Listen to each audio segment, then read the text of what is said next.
अच्युतं केशवं रामनारायणं कृष्णदामोदरं वासुदेवं हरे। आभास हो रहा है हमारे बीच की दूरी घट रही है, हम समीप आ गए हैं। इस आरती को मेरी शुभकामना समझिए। शुभकामनाएं तो हम लाए हैं अपनी पुत्री के सुखद जीवन की।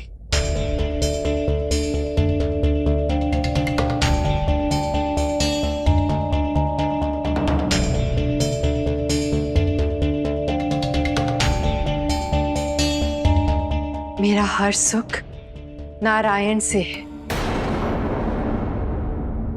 ये लीजिए उनकी आरती का आशीष।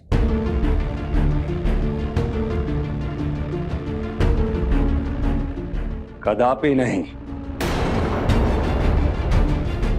जो नारायण मेरी पुत्री के दुख के कारण बने, देवताओं के साथ रहे अपनी पत्नी को त्याग दिया, ना तो ऐसे नारायण चाहिए और ना ही उनकी आरती का आशीष।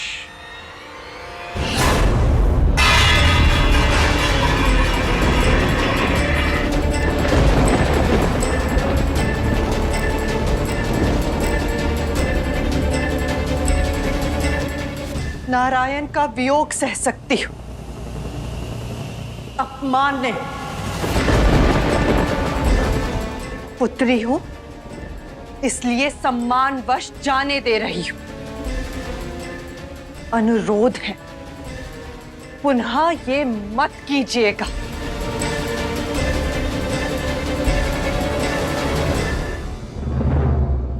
भूल जाओ नारायण को। नारायण से अधिक योग्य शक्तिशाली वर ढूंढा है मैंने तुम्हारे लिए, जो तुम्हें सुख देगा, तुम्हारा साथ देगा। नारायण की भांति नहीं जो मझधार में छोड़ देगा।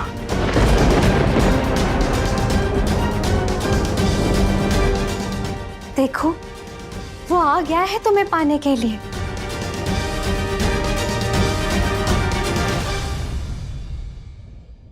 आइए मित्र।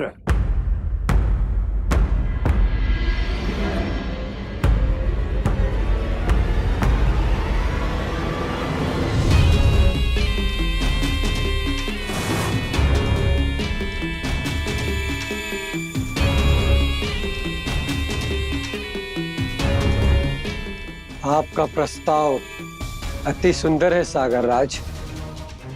अस्वीकारता तो बहुत बड़ी हानि उठाता। देखो इन्हें, ये तुम्हारे लिए सर्वश्रेष्ठ है। माता पिता हैं हम तुम्हारे। तुम्हारी प्रसन्नता और सुख हमारा सुख है। एक बार इन्हें देखो तो सही पुत्री। बस बस बस सागर राज, माता पिता का सम्मान दिया है इसीलिए मौन थी, किंतु एक बात स्पष्ट रूप से समझ लीजिए, लक्ष्मी नारायण की है और नारायण लक्ष्मी के, लक्ष्मी के, लक्ष्मी के, लक्ष्मी के।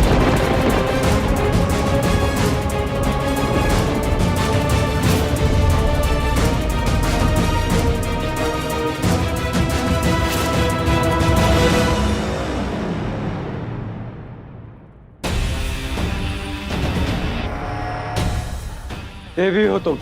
माता पिता का अपमान अच्छा नहीं। अपने माता पिता की बात मानकर विवाह कर लो मुझसे,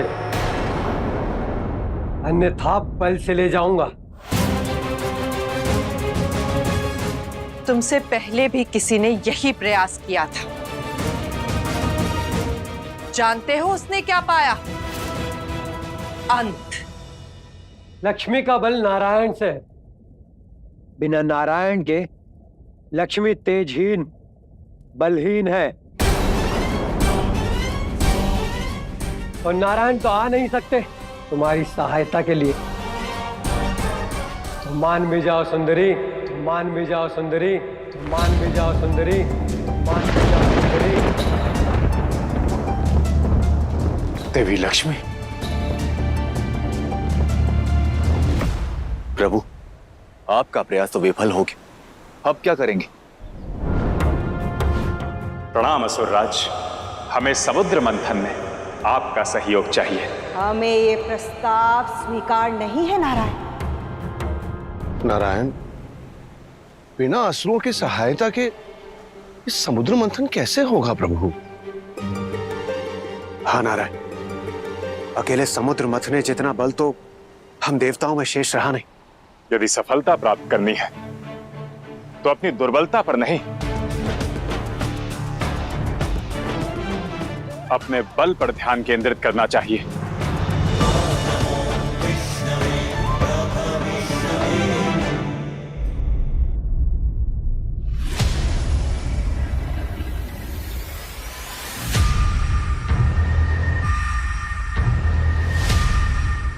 बोलो सुंदरी, माता पिता के मनोहार के आगे झुकोगी या पाताल नरेश के बल के आगे? एक विवाहिता को विवाह का प्रस्ताव देने की मूर्खता करने चले आए पाताल नरेश। यदि स्वयं का नाश होते हुए नहीं देखना चाहते तो चले जाओ यहां से। पुत्री, बात तो पुनः कहती हूँ, माता पिता माना है तो उस मान को बनाए रखिए और अपने मन से इस भ्रम को निकाल दीजिए कि लक्ष्मी कभी भी किसी और की हो सकती है। लक्ष्मी नारायण सदा एक थे, हैं और अनंत काल तक रहेंगे।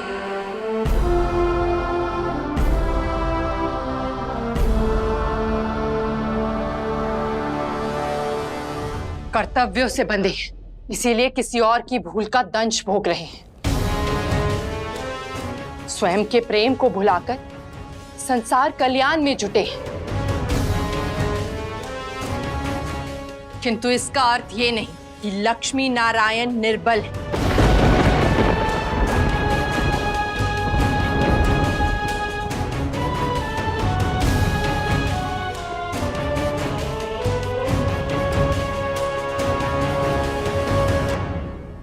अर्थात तुम्हें बल से ही ले जाना होगा।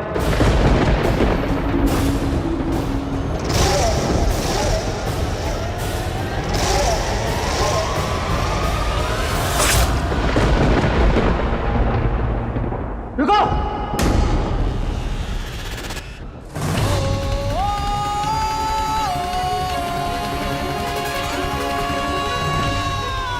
ये धार मेरे प्रेम की धार है पाताल नरेश। ऋषि दुर्वासा के श्राप से एक देवी तेजहीन अवश्य हुई है, किंतु एक स्त्री शक्तिहीन नहीं हुई। एक पत्नी बलहीन नहीं हुई।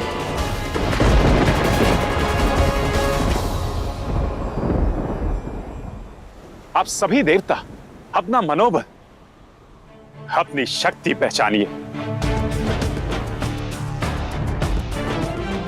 मन के साधे सब सधे, मन के हारे हार। आशा और उद्देश्य का साथ सबसे बड़ा संबल होता है। उसी विश्वास और आशा के साथ संभव होगा समुद्र मंथन। समुद्र मंथन। असुरों के बिना वो भी आएंगे देवऋषि। उनके मन में भी एक उद्देश्य पनप रहा है कि कहीं देवता अधिक बलशाली हो गए तो इसी आशा के साथ असुर भी आएंगे। अमृत उन्हें भी चाहिए।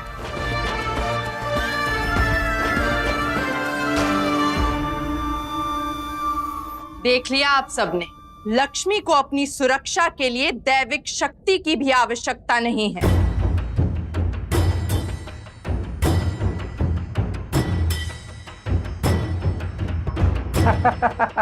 बस इतना? इससे अधिक क्या कर पाओगी?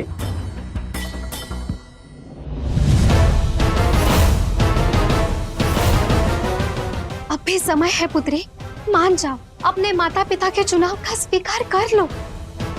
हाँ पुत्री, हम तुम्हारे ही हित की बात कर रहे हैं। मेरा हित नहीं, नारायण का अहित चाहते हैं आप दोनों। मेरे लिए प्रेम नहीं, नारायण के लिए प्रतिशोध की अग्नि जलती है आपके हृदय में। और ऐसा नहीं है कि यहां आने से पूर्व मुझे इस बात का आभास नहीं था,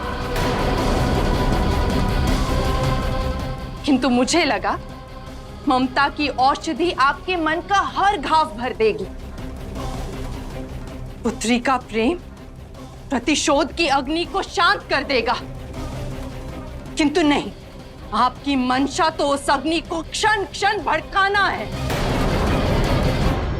इनके प्रतिशोध की अग्नि तो शांत हो जाएगी, किंतु मेरी इच्छा तो तुम्हें पाकर ही शांत होगी। छोड़ो ये नारायण की भक्ति का थाल और स्वीकारो पौलो मन की शक्ति।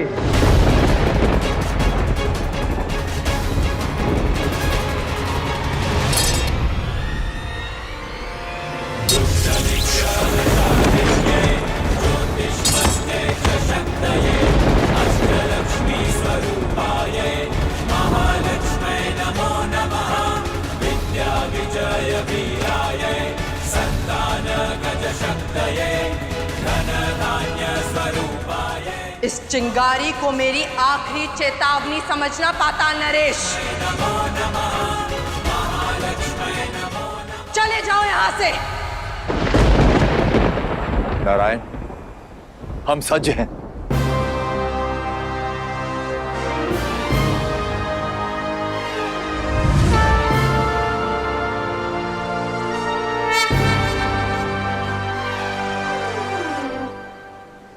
अवश्य ही आप सब सज हैं। आज सबके सहयोग से यह मंथन तो हो जाएगा, किंतु इस विशाल सागर को मथने के लिए पहले हमें एक मथनी खोजनी होगी। एक ऐसी विशाल मथनी जो इस महासागर को मथने में सक्षम हो।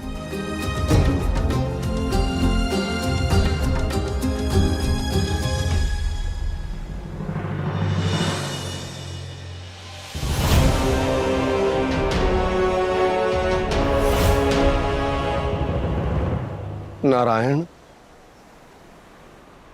इतनी विशाल मथनी कहां से मिलेगी? मंदार पर्वत, मंदार पर्वत।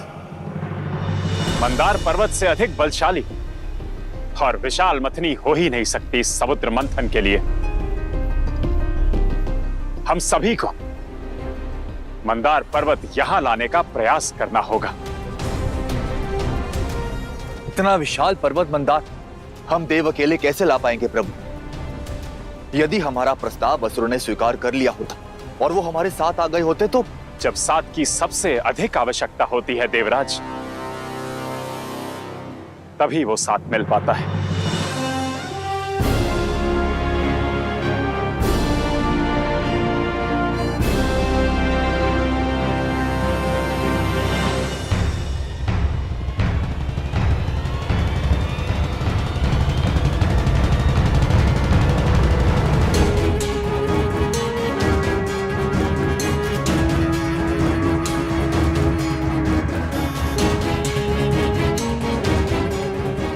कुछ प्रस्ताव ऐसे होते हैं जिन्हें अस्वीकारना बहुत कठिन होता है असुरराज। प्रस्ताव स्वीकार है नारायण।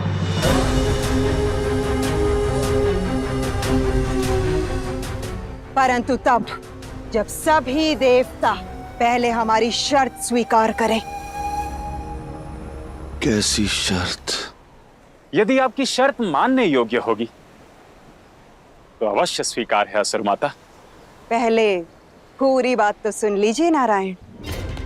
शर्त ये है, मंथन से जो कुछ भी निकलेगा वो समान रूप से बांटा जाएगा। आधा आपका और आधा हम असुरों का। स्वीकार है।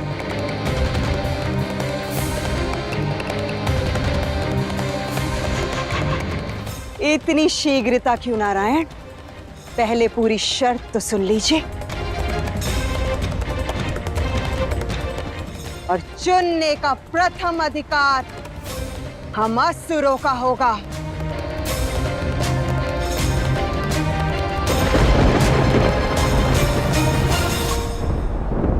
कर्म से पहले ही फल का बंटवारा कैसे हो सकता है? पहले कर्म करते हैं। चलिए, मंथन के लिए आवश्यक संसाधन इकट्ठा करते हैं। आपकी बातों से आपकी मंशा स्वच्छ नहीं लगती नारायण। छल की गंध आ रही है। यह समय अविश्वास का नहीं, विश्वास और बल दिखाने का है असुर माता। मंदार पर्वत को यहां लाने का है।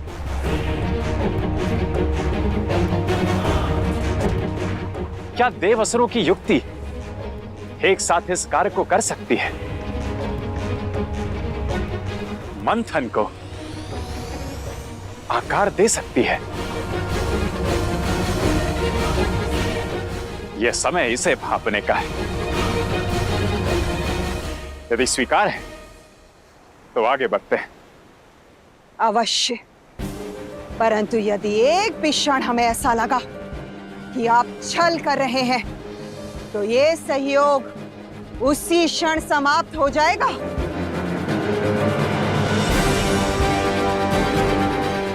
और यदि असुरों ने कोई भी लालसा दिखाई तो यह सहयोग उनके लिए हितकारी नहीं होगा। ठीक है, तो उठा लाते हैं मंदार पर्वत को। यह तो बल पर निर्भर है।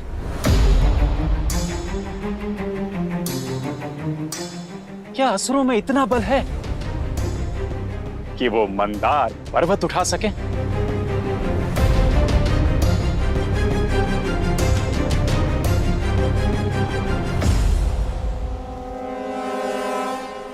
चलिए, मथनी लेकर आते हैं।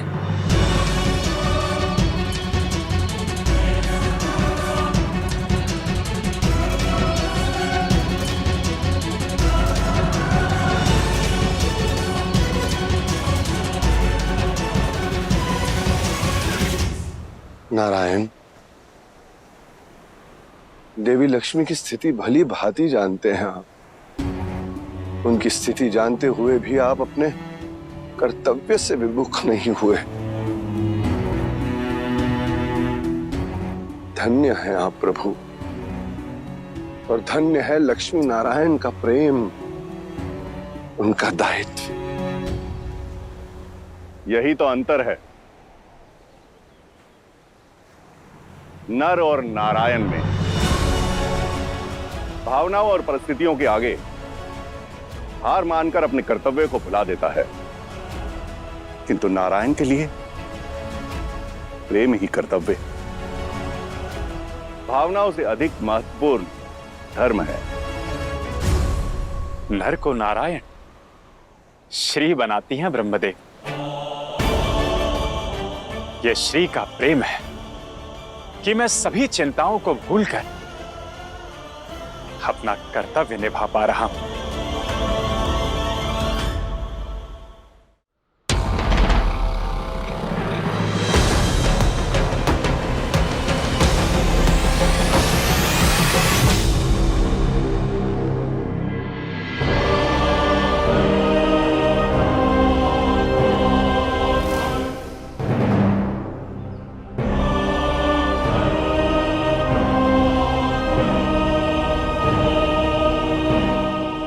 क्या हुआ इंद्र? पर्वत देखकर भयभीत हो गए? चिंतित ना होए, हम असुर सब संभाल लेंगे।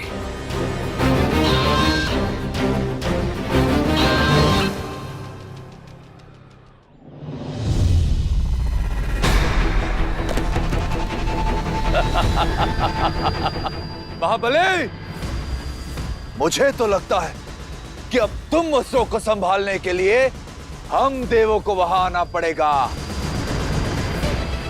बातें बड़ी बड़ी और कार्य छोटे। देवो, चलिए।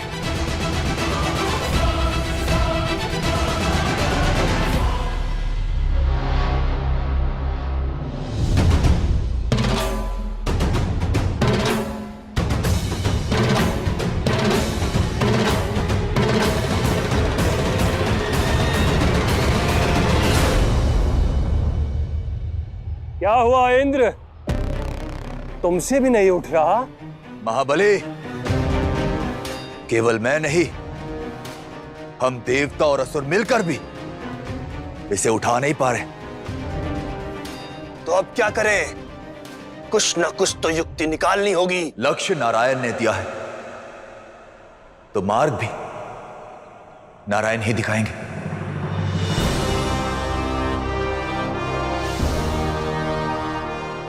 भक्त ने भगवान को पुकारा है,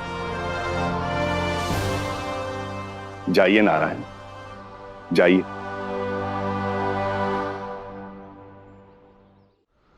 नारायण हरि। करण,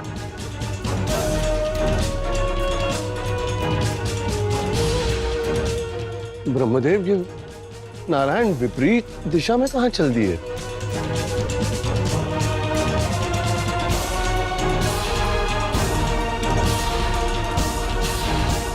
नारायण हरि। करण,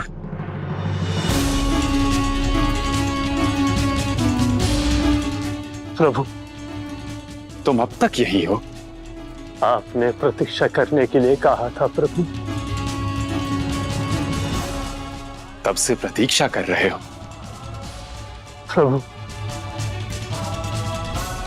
शेषनाग की भांति आपके चरणों में स्थान पाने के लिए मैं अनंत काल तक प्रतीक्षा कर सकता हूं प्रभु।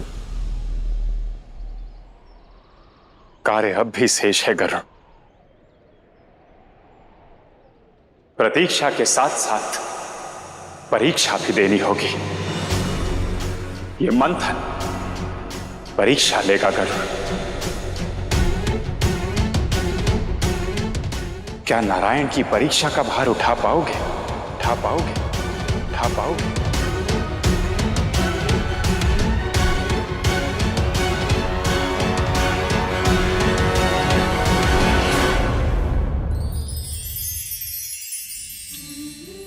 संयम।